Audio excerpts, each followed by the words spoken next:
మూలిగే నక్క మీద తాటిపండు పడ్డట్టు అసలే పార్టీ నుంచి బయటికి వెళ్ళిపోయే వాళ్ళని ఎలా కాపాలని జగన్మోహన్ రెడ్డి ఒక పక్క సతమతం అవుతుంటే వెళ్ళిపోయే వారి సంఖ్య అంతకు రెండింతలు పెరుగుతూనే ఉంది.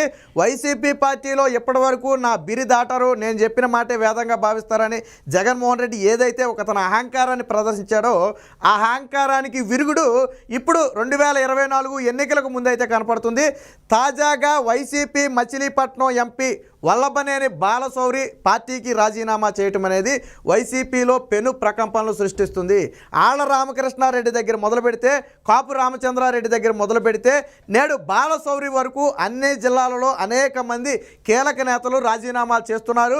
మరి కొంతమంది రేపో మాపో ఇతర పార్టీల్లో దూకటానికి కూడా సిద్ధంగా ఉన్నారు. ఒక విధంగా చెప్పాలంటే వైసీపీ పార్టీ మొత్తం కూడా కకావికలమైపోయిందని చెప్పొచ్చు. ఇక వల్లభనేని బాలశౌరి ఆ రాజీనామా అనేది వైసీపీకి మిగిలిన షాకుల కంటే పెద్ద షాక్గా చెప్పొచ్చు. ఎందుకంటే ఇటీవల కాలంలో బాలశౌరి జగన్మోహన్ రెడ్డికి అత్యంత సన్నిహితుడు, దగ్గర వ్యక్తి, ఆయన దగ్గర కోటరీలో ఉన్నటువంటి వ్యక్తి అని చెప్పి అందరూ మాట్లాడుకోవడం జరిగేది. దానికి ఒక రీజన్ ఉంది. ఎందుకంటే ఢిల్లీలో జరిగిన అన్ని కార్యక్రమాల్లో కూడా ఎంపీ బాలశౌరి దగ్గరుండి తన మార్కు చూపించడం జరిగింది. అన్ని విషయాలను చక్కబెట్టడంలో కీలకంగా వ్యవహరించిన వ్యక్తి. ముఖ్యంగా ఆర్థిక వ్యవహారాలకు సంబంధించి ఎంపీ బాలశౌరి చాలా కీలకంగా వ్యవహరించారు. అనేక బ్యాంకులకు చెందిన అధికారులతో మాట్లాడి వారందరినీ కూడా ఇక్కడ ఏపీలోని సీఎంఓ వద్దకు తీసుకొచ్చి వారితో కొన్ని ఒప్పందాలు చేసుకుని రాష్ట్రానికి ప్రయోజనం చేకూరే విధంగా చేయటంలో బాలశౌరి కీలక పాత్ర వహించాడు. దాదాపుగా ఆ పనులు మొత్తం కూడా ఈయన ఒక్కడే చేయడం జరిగింది.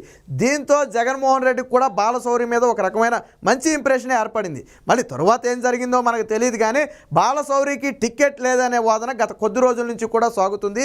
ఈ నేపథ్యంలోనే నిన్న సాయంత్రం జనసేన అధినేత పవన్ కళ్యాణ్ను బాలశౌరి కలవటం, సుదీర్ఘ మంతనాలు జరపటం, తన రాజకీయ భవిష్యత్తుకు సంబంధించి పవన్ కళ్యాణ్తో నిర్ణయించుకున్న తరువాత ఈరోజు కొద్దిసేపటి క్రితమే ఆయన రాజీనామా చేయటం అయితే జరిగింది. ఈ రాజీనామా అనేది వైసీపీలో చాలా తీవ్ర ప్రభావం చూపుతుంది. ఎందుకంటే కేవలం బాలశౌరితో ఇది ఆగుతుందంటే ఆగే పరిస్థితి లేదు. ఆయన రాజీనామా చేసిన మరుక్షణం రాజీనామా చేయడానికి మరికొంతమంది నేతలు సిద్ధంగా ఉన్నారనే వార్త ఇప్పుడు వైసీపీలో మరింత ప్రకంపనలు పుట్టిస్తుంది. అయితే జనసేనలో ఇక రేపో మాపో అధికారికంగా చేరటం అయితే ఖాయం. వైసీపీ నుంచి బయటకు వెళ్ళిపోతున్న నేతల్లో ఈయన కూడా ఒకరిగా చేరారు. మరి ఎందుకు వలసలు ఈ స్థాయిలో వెళ్ళిపోతున్నాయి, జగన్మోహన్ రెడ్డి ఎందుకు అడ్డుకోలేకపోతున్నాడంటే జగన్మోహన్ రెడ్డి అహంకార ధోరణి కానివ్వండి, ఏకపక్ష నిర్ణయాలు కానివ్వండి, ఏదో ప్రశాంత్ కిషోర్ టీం ఇచ్చిన సర్వేని ఆధారంగా పెట్టుకుని ఇష్టం వచ్చినట్లు సీట్లు మార్చేయడం కానివ్వండి, ఇవన్నీ వైసీపీలో మింగుడు పడని అంశాలుగా మారాయి. ఏదో గదిలో పెట్టి పిల్లిని గదిలో పెట్టి కొడితే పుల్లా మారద్దని చెప్పి జగన్మోహన్ రెడ్డి ఇన్ని రోజులు నా అధీనంలో ఉన్నారు కదా అని చెప్పి ఈరోజు ఇష్టం వచ్చినట్టు వ్యవహరిస్తానంటే ఎవరు కూడా అందుకు సంసిద్ధంగా లేరు. ముఖ్యంగా టికెట్ ఇవ్వకపోతే ఎవరు కూడా ఊరుకునే పరిస్థితి లేదు. ఈ మచిలీపట్నం ఎంపీ స్థానానికి కొలుసు పార్థసారథిని పోటీ చేయించాలని చెప్పి జగన్మోహన్ రెడ్డి గత 10-15 రోజులుగా విశ్వ ప్రయత్నం చేస్తున్నాడు. బట్ కొలుసు పార్థసారథి ఎట్టి పరిస్థితుల్లో నేను మచిలీపట్నం అభ్యర్థిగా వెళ్ళేదే లేదు, ఎంపీ అభ్యర్థిగా అంతకంటే వెళ్ళేది లేదని చెప్పి తేల్చి చెప్పడం జరిగింది. ఆయనతో మాట్లాడటం కోసం ఆల్రెడీ మాజీ మంత్రి కొడాల నాని కానివ్వండి, లేదా అయోధ్య రామిరెడ్డి కానివ్వండి, అనిల్ కుమార్ కానివ్వండి, ఇలాంటి నేతలందరూ కూడా పార్థసారథిని బుజ్జగించే ప్రయత్నం చేసినప్పటికీ కూడా ఆయన సేమిరా నేను మచిలీపట్నం ఎంపీ స్థానానికి పోటీ చేయనని చెప్పాడు. వాస్తవానికి పార్థసారథి తండ్రి కూడా మచిలీపట్నంలో ఎంపీగా ఒకప్పుడు పోటీ చేశారు. సో ఆ విషయాన్ని గుర్తు చేసినప్పటికీ కూడా తాను పోనని చెప్పాడు. పోని గెలిపించే బాధ్యత ఆ పార్లమెంటు పరిధిలోని ఎమ్మెల్యేలు తీసుకుంటారని హామీ ఇచ్చిన పార్థసారథి అందుకు ససేమిరా అన్నాడు. అయితే ఆయనలో ఒక అసంతృప్తి ఉంది. ఏంటంటే ఆల్రెడీ మొన్న బహిరంగ వేదికగానే వెళ్ళగక్కాడు. అందరూ ప్రజలు నన్ను గుర్తించినప్పటికీ జగన్మోహన్ రెడ్డి నన్ను గుర్తించలేదు అని చెప్పి ఆయన బహిరంగంగానే వ్యాఖ్యానించాడు. సీనియర్ నేత, మాజీ మంత్రి అయినప్పటికీ తనకు ఏ రోజు గౌరవం ఇవ్వలేదు సరిగదా, మంత్రివర్గ విస్తరణ సమయంలో తన పేరును కనీసం పరిగణలోకి కూడా తీసుకోలేదన్న బాధ కొలుసు పార్థసారథిలో చాలా తీవ్ర స్థాయిలో ఉంది. బహుశా ఆ గుడివాడలో తెలుగుదేశం పార్టీ సభ 18న ఎప్పుడో జరగబోతుంది. ఆ మీటింగ్లో అధికారికంగా చంద్రబాబు గారి సమక్షంలో టీడీపీలో చేరుతున్నట్టుగా అయితే వార్తలు కూడా వస్తున్నాయి. ఇక వైసీపీకి తాను రామ్ రామ్ చెప్పినట్టుగా తెలుస్తుంది. ఇక ఇప్పుడు వైసీపీ మచిలీపట్నం ఎంపీ అభ్యర్థి ఎవరనే దాని మీద ఇంకా సందిగ్ధత ఆ విధంగానే ఉంది. అంటే ఒక ఎంపీ స్థానానికి అభ్యర్థిని కూడా జగన్మోహన్ రెడ్డి నిలబెట్టలేని పరిస్థితి వైసీపీ పార్టీలో ఉంది. ఒక అభ్యర్థిని మార్చి ఆ స్థానంలో వేరే స్థాయిలో ఒక అభ్యర్థిని పెడితే వచ్చిన అసంతృప్తిని జగన్మోహన్ రెడ్డి కంట్రోల్ చేయలేని పరిస్థితి వైసీపీ పార్టీలో ఉంది. ఇవన్నీ కూడా పార్టీని పూర్తిగా దిగజార్చే పరిస్థితి. ఇప్పుడు ఈ నాయకుల వరకే అనుకుంటే ఇప్పుడు అది క్షేత్రస్థాయి కార్యకర్తల వరకు కూడా పాకింది. వాళ్ళు కూడా అభ్యర్థుల మార్పు విషయంలో తీవ్ర వ్యతిరేకత వ్యక్తం చేస్తున్నారు. ఉన్నట్టుండి పక్క నియోజకవర్గాల నుంచి ఎవరెవరినో తీసుకొచ్చి మా నెత్తిన పెడితే మేము సహించేది లేదని చెప్పి ఆల్రెడీ ఇప్పటికే తెగే చెప్తున్నారు.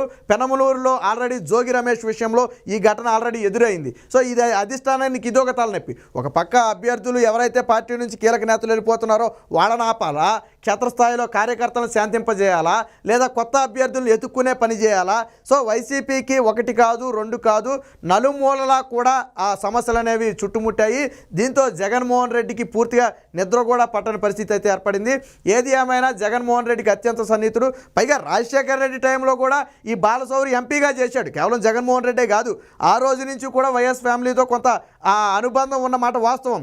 దాంతోనే 2019లో ఈయనకి మచిలీపట్నం నుంచి టికెట్ ఇచ్చారు. సరే, ఇప్పుడు ఎందుకు ఇవ్వట్లేదు అనేది జగన్మోహన్ రెడ్డి కూడా ఎవరికి చెప్పని పరిస్థితి. ఎందుకు జగన్మోహన్ రెడ్డి అభ్యర్థులు మారుస్తున్నాడంటే ఒకే కారణం ఏంటి, సర్వే లిస్టులో వీళ్ళ మీద వ్యతిరేకత ఉంది కాబట్టి నేను మారుస్తున్నాను. కానీ దాన్ని అభ్యర్థులు యాక్సెప్ట్ చేసే పరిస్థితి లేదు.